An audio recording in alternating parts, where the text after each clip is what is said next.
Story time.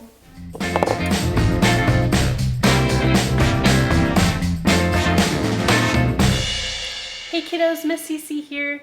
Today's story is When God Made the World by Matthew Paul Turner, illustrated by Gillian Gamble. In the very beginning, before anything was, before God started doing what it is God does, when all that existed was wide open space, God imagined a universe and began to create. God hung trillions of lights, stars big and stars bright. God turned the dark sky into a glorious sight. God put planets in places with moons in some cases, and galaxies that reached the outermost spaces. God made comets that fly with tails through the sky, and asteroids and meteors that sometimes zoom by. And with cosmic explosions, God set space in motion, causing planets to orbit their suns with devotion. And somewhere amid all the swirling light, inside a cluster of milky white, among stars and planets and cosmic dust, God made a place for the story of us. 'Cause when God made the world, God displayed heaven's glory for you and for me and for all the world's stories. Our planet God made a blue and green sphere and designed it to orbit the sun once a year. God made daytime and nighttime, climates and seasons, and all kinds of weather that varies by region. God made continents and oceans, islands and seas, a north and south pole that God put in a deep freeze. God carved rivers and brooks, mountains and caves, made beaches with sand and huge crashing waves. God made tropics and plateaus, glaciers and meadows, marshes and tundras, and erupting volcanoes. God made some places high with peaks in the sky and places where snowflakes still fall in July. And in quite a few spots, God made it so hot, should you visit, just know that you must drink a lot. God made valleys so low and geysers that blow, and under Earth's surface, God put well springs that flow. Then, with gardens and forests and other things green, God made earth come to life using soil and seed.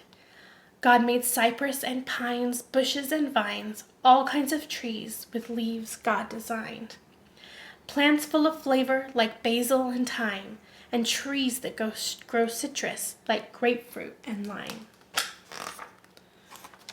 God made flowering plants and plants that enchant. While most you can touch, God made some you can't. Roses, be warned, are prickly with thorns, and there's an African melon God covered in horns. And poison ivy's backlash, giving you a rash. Wherever it touches, you'll itch and you'll scratch. But don't let that stop you. Run, barefoot through the grass. Pick a flower or two, or a bouquet perhaps. Find a tree you can climb, or with a seat and some twine, build your very own swing or a backyard zip line. And when you eat grapes, or pour syrup on crepes, or into a forest you go to escape, give thanks to God for all that God made, for the fruit and the syrup, for the trees and the shade. 'Cause when God made the world, God did all that God could to create every detail for our joy and our good. Now what happened next is a mystery at best. But God made a bird, and that bird made a nest. So God filled the sky, perhaps over time, with birds and more birds, and most learned how to fly. God made bluebirds and blackbirds, big birds and small birds, a few birds quite absurd, and the loudest birds you've ever heard. Crows crowed, doves cooed, chickens clucked, owls hooed, robins chirped, pheasants whirred. The world got noisy when God made birds. Then the oceans got filled with fish, sharks, and krill. Creatures God made with fins and with gills. Swordfish and trout, fish sleek and fish stout, and whales that God made to breathe through a spout. God made sea rays and eels, fish red, yellow, or teal, and some fish so odd they hardly look real, like a fish that has fangs or a monster-like face, or a fish that flies or makes its body inflate. And wherever a river or ocean or sea touches dry land, there's likely to be all sorts of creatures living their lives on land and in water. That's how they survive. Like otters and frogs, turtles on logs, and crocodiles gathering in swampy bogs. And then God made cows, horses, and goats, and God made gibbons and inflatable throats. God planned lions to roar and tigers to pounce, and kangaroos, God thought, let's make you bounce.